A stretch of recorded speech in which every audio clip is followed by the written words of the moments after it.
আমরা আজকে সেই টাইটান জাহাজ সাবমেরিনটি আমরা উদ্ধার করব। আপনারা দেখেন আমরা এখন উদ্ধার কাজে নেমে যাচ্ছি।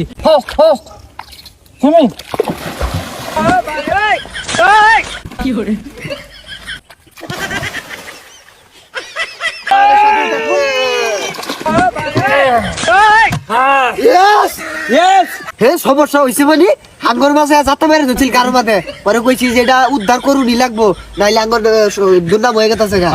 টাইটানিকের ধ্বংসাবশেষ দেখতে যা করলো বাংলাদেশের 2 বৈজ্ঞানিক। আপনি সারা বিশ্ব জেনেছে যে আটলান্টিক মহাসাগরে যে তলদেশে টাইটানিককে পরিদর্শন করার জন্য টাইটান নামে যে সাবমেরিনটি সেখানে মানে হারিয়ে গিয়েছে, সেটাকে খুঁজে পাওয়া যাচ্ছে না। সেটাকে উদ্ধার করার জন্য আমরা 2 বীর বিক্রম ডুবুরি আমরা হাজির হয়েছি। শুধু কি তাই, আমরা এর আগে কত বড় বড় সাবমেরিন উদ্ধার করেছি, হিমালয় পার্বত সবকিছু আমরা উদ্ধার করে আজকে আমরা আটলান্টিক মহাসাগরের পাড়ে এসে হাজির হয়েছি। দেখতে পাচ্ছেন এটা অনেক বড় একটা সাগর। এখানে